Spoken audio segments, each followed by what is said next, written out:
Hello, welcome to Positive Talk with David StarrTouch, founder of Survive to Hero, and you're joining us in the middle of the Thrive model. We're going through the popular book, What Doesn't Kill Us? The New Psychology of Post-Traumatic Growth by Dr. Stephan Joseph. He is a leading clinical researcher in post-traumatic growth and sharing his self-help Thrive model. I am a Ph.D. candidate in psychology, cognitive neuroscience, coaching, as well as a certified in coaching and a licensed clinical counselor in Colorado. I work in the ER doing crisis work. And I actually have had trauma in my own life. So for those who've heard this before, mixing this up a little bit.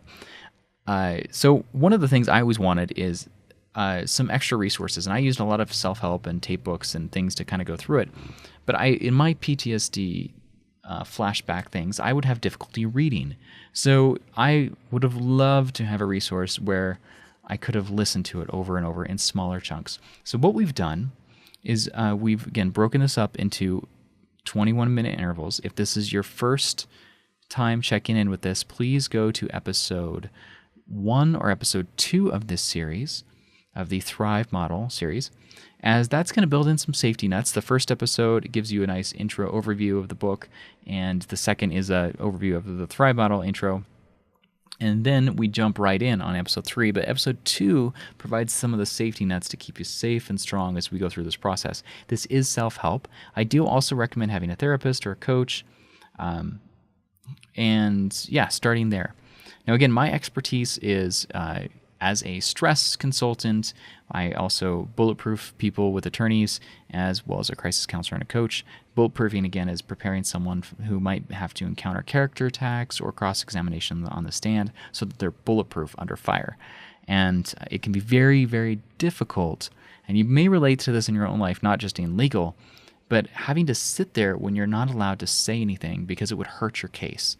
And in the law, if the defendant actually speaks up instead of the attorney, it looks bad. So it's basically blinking first, and you don't want to do that. So I help people with that. Basically, what I really want you to bring into your mindset here is that by doing this work, you can gain some superpower, so to speak. You can gain some strength that will help you in your life in various and unexpected ways. And so I really hope that this is helpful for you.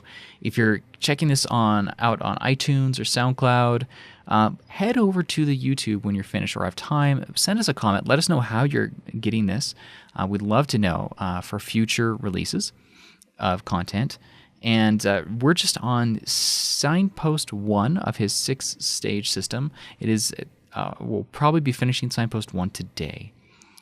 It is a 6-stage system. And then as we finish, we'll also be going over some additional support things you can do. Okay, so before we get started on that, last little thing is I want you to also do a self-check-in. And if you have that notebook or journal, go ahead and write down. You can pause this audio before you do this, or when you're ready to do this. Pause the video or audio and write down what has the greatest lesson of your journey been so far? And just to kind of get a look back so far over these stages, how have you changed? And if you can kind of just take stock of that for a moment, as we near the end of this section, I find it's very helpful just for that seed to be planted in your unconscious, because I think as when you finish the end of this, you may have some even more powerful aha moments. And I look forward to hearing your final transformations. You can post any aha moments there. We do try to get to all the comments we can. We'd love to know how this is impacting your life. But also, if you're having things that work for you, share those with others, because others might be going through something similar and find it very helpful. Again, the standard disclaimer, this is not therapy. This is some self-help coaching. We do recommend working with a therapist. If any of this puts you in crisis, please dial 911, go to the emergency room, or consult a crisis hotline. And we want you to be safe as you're going through this, as you enter into your hero story. The thriving model is part of the hero story, where you move from victim to survivor to hero. This is the process. Okay, so we're going to get started now. Thank you for bearing with me on my long-winded intro. We are about to enter the cutscene then. All right, so here we go. Turning into your emotions. It is helpful to be able to talk about how we are feeling if there are people willing and able to listen and offer support. Now, that's the key part there. If people are willing and able, you want to have the right people, folks, your circle of trust. But some people have more difficulty than others expressing themselves emotionally. It can be useful to practice putting our feelings into words. Sometimes people will try to express how they feel, saying something like, "I just feel terrible." Therapists, as well as family and friends, can help them unpack their feelings into with further skilled questioning. What does it mean by terrible? What do you mean when you say by terrible? I don't know, I just feel terrible. Okay, so let's pick that apart. By terrible, do you mean anxious and tense in your body? Yes, that's what I mean. Does that cover it, or is there anything else? Well, I feel angry too. Anything else? I don't want to worry my family. So when you say you feel terrible, it's a mix of feeling anxious, angry, and not wanting to worry your family. Anything else? I feel lonely as well. And so forth. So you just would continue on that, unpacking it, giving them a chance to talk, process, and piecing each thing together.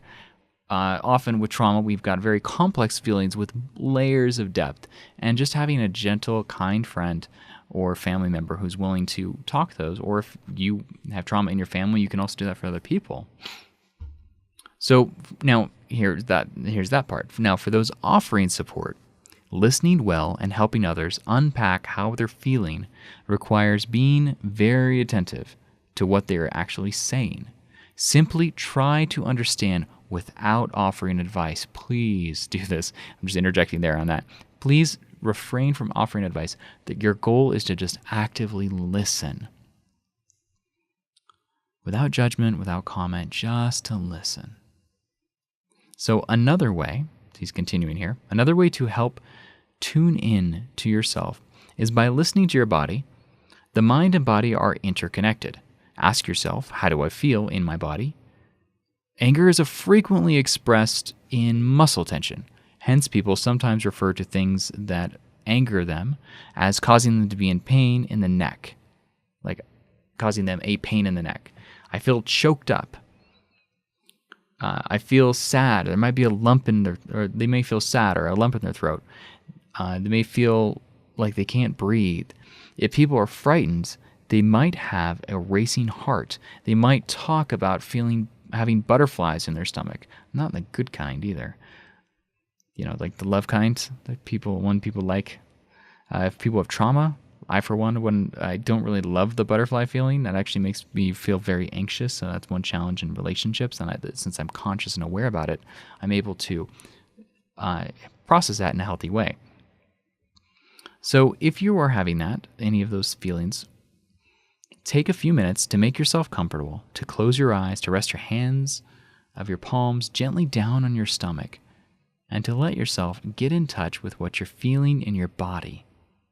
Use your body to find clues to how you might be feeling.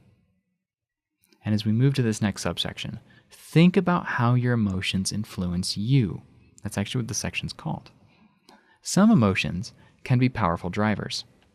Sometimes people get locked into emotional states that do not actually do them any good. Anger is a good example. It's important to know, for example, when to be angry and how to express it appropriately. But it's also important to know when to let go of anger and when we are driven by anger. We do things we would not otherwise do when we're angry. We often regret our actions later. Often, the shame can lead us to hide away from others when what we really need is to seek company of others. Be aware of how your emotions are causing you to act. Some emotions are harder to let go of. Anyone whose car has ever been stuck in a snowdrift knows that pressing the accelerator harder makes the wheel spin more furiously, and it only gets us more and more stuck. When we panic, we are inclined to accelerate even more. To get free, we need to apply pressure to the accelerator gently. Let the car rock back and forth and build up some rhythm. Eventually, the car breaks free. What we need to do in the aftermath of adversity is not so different. We need to accept the reality of our situation. As one woman said, thinking back to the times when it all seemed just too much to bear, and you want to run away from it all, there comes another layer of learning and growth to accept things that we cannot change. Consider the case of the actor Michael J. Fox, who developed Parkinson's disease at a young age of 30. In his memoir, Always Looking Up, he describes how he was inspired by the courage of cyclist Lance Armstrong in the face of cancer, reflecting on his life before Parkinson's and how the disease proved to be a turning point. Fox wrote, "It is really course correction. At that point in my life, when I got Parkinson's, I had to look at the way I was living and drinking. It wasn't like a little warning sign on the side of the road. It was a big caution in flashing lights. I don't know that I would have the family that I have now, the life that I have, the sense of purpose, if none of this had happened. The one choice I don't have is whether or not I have it. But beyond that, my choices are infinite. How I approach it is up to me. It has a lot to do with, and this is hard for people to understand, accepting it. And that doesn't mean being resigned and not looking for the cure. If you're trying to get away from it or change it, you're going to wear yourself out. Focus on what you can do and build on that." That's the next section, not Michael J. Fox. Focus on what you can do and build on that. One woman found it too frightening to even walk down the street. Patricia told me, "I started shaking as soon as I set foot outside the door, but I realized that, okay, I can't walk down the street, but I can go to my garden. I know it sounds simple, but it took me a long time to realize that I needed to stop focusing on what I couldn't do and begin to focus on what I could do. Just to be able to go to the garden, walk around, look at the flowers, sit outside, have my coffee in the morning. I even started doing a bit of gardening. I planted some lovely flowering climbers. It made a difference.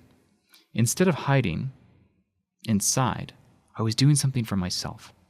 It felt like while I was tending the garden, I was also tending myself. The more I started doing, the more things I could do. The more I built my confidence. Then I was able to go out the front door, walk to the end of the street, and well, here I am now. It seems so obvious now to focus on what I can do, not what I can't." Rather than focusing on what she couldn't do, she realized she was holding herself back and she needed to focus on what she could do. Laughter and smiling. You may not feel like it. You may not think that it will seem appropriate to others, but laughter helps. First of all, by the way, you may have noticed if I stumble, I may laugh a little bit. That's me doing this step. I'm not actually enjoying the trauma. I'm laughing at myself for my natural stumbles and falls, because we all have them. Okay, but laughter helps.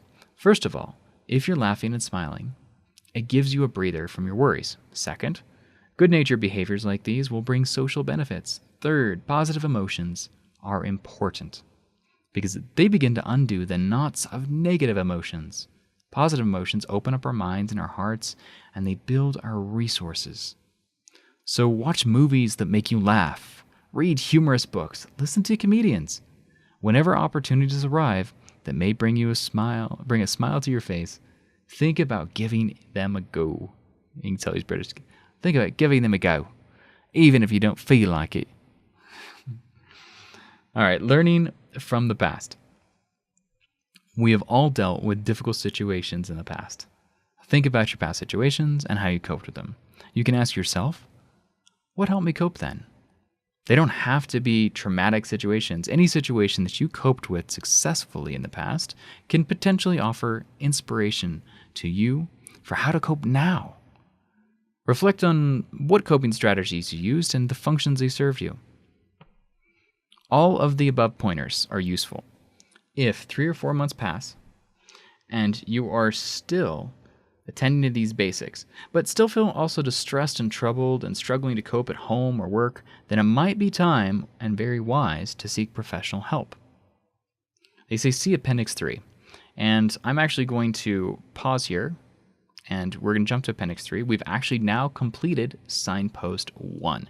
So bear with me. There we go, Appendix 3. Now, one of the reasons why I wanted to talk about Appendix 3 today is, as a professional, I find his lists are very, very helpful to help you sort out what kind of help you need, what's going on, and that way when you go in for help, you know what to ask for and to get your needs met.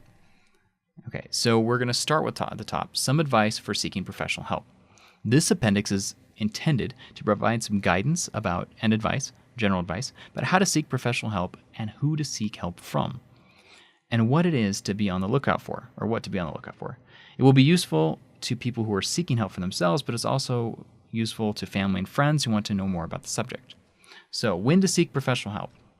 Feelings of distress, confusion, disorientation are common in the immediate aftermath of a traumatic event. If, however, these problems are particularly intense and upsetting, and or if they've lasted for more than 6 to 8 weeks, it may be appropriate to seek professional help. The following checklist of various problems associated with the aftermath of trauma, if left, the following checklist is associated with the various aftermath problems. In next to the blank line, you're going to write yes if you agree to the statement, or no. Now, this is also where it's very helpful to buy the book, and I recommend it. But what I'm going to do is I'm going to go down this list, and as I say it, I want you to write yes or no. And this is going to be just like a guide right now to see if it might be helpful, or to take you through the process. And you just need to do this once as an experiment. We can revisit it in a minute. All right, you ready? All right, here we go. Yes or no. Yes if you agree with the statement, but no if you do not agree. I feel overwhelmed and I cannot handle my feelings and bodily sensations. I feel overwhelmed and I cannot handle my feelings and bodily sensations. Yes or no. Next question. Next statement. I have no one to share my feelings with, but I would like to talk to someone. I have no one to share my feelings with, but I would like to talk to someone. Yes or no. I feel numb and empty. I feel numb and empty. Yes or no. I always feel tense, confused, and exhausted. Yes or no. I always feel tense, confused, or exhausted. Yes or no. Okay, next one. I have unpleasant sensations in my body. I'll just read that again. I have unpleasant sensations in my body. Is that a yes or is that a no? I keep busy to stop me from focusing on how I'm feeling. I'll read that again. I keep busy to stop me from focusing on how I'm feeling. Yes or no? I want to avoid thoughts, places, activities, and people who are reminding me of what happened. I'll read that again. I want to avoid thoughts, places, activities, and people who are reminding me what happened. Yes or no? I have frequent distressing thoughts and recollections about what happened. I have frequent distressing thoughts and recollections about what happened. Is that yes or is that no? I have nightmares. Pretty easy. Yes or no? I have nightmares. Yes or no? Okay. I sleep badly. Yes or no? My relationships seem to be suffering badly. Yes or no? I think you got it, so I'm only reading it once now. I have sexual difficulties that I didn't before. Yes or no? I'm going to read that one more time. I have sexual difficulties that I didn't have before. Yes or no? I'm drinking too much. That's obvious. Yes or no? Sure you got that answer. My performance at work has suffered. Yes or no? My performance at work has suffered. Yes or no? I find it hard to concentrate. Yes or no? Okay, ready guys? We're going to tally this up. If you answered yes to more than one or two of the items, and the problem is causing you to struggle with everyday concerns at home, work, you might consider professional advice. Now, if you answered yes or no to more one of those, if you answered yes or no to many of them, definitely get some help because you're going through a lot, and it would be great to have some help. So here's who to seek help from. You can look for psychotherapists, psychologists, psychiatrists, clinical social workers, counselors, psychiatric nurse, clinical mental health counselors, certified pastoral counselors, marriage and family therapists. And what to look out for. Many of these people may not be experienced working with traumatized people, so check the following. Make sure, talk about the professionals about their training and experience. Sorry, bumped the microphone. and what their therapy entails, what the therapy is going to be like, how long is the therapy supposed to ask. These are really great questions. Different therapists will offer different techniques. Never be scared to ask about them or what they're doing. Some of these techniques might even seem strange to you, but good therapists are pleased and happy about what they're doing and happy to explain it. So, yeah, that's very true. Make sure you feel comfortable with these professionals and find out whether they will be available between sessions if you need help. Good therapists answer all your questions. They won't expect you to do anything you don't want to do. They will understand that you need to go at your own pace, and a good therapist won't push you into this, but they will understand that you need to experience emotion eventually when you're ready at your own time and at your own pace. Okay, so again, we're going to wrap up there. I will be doing a separate video on this, so if you didn't get it at the end, that's okay. Again, my name is Dave with StarrTouch. Thank you so much for joining us. Namaste.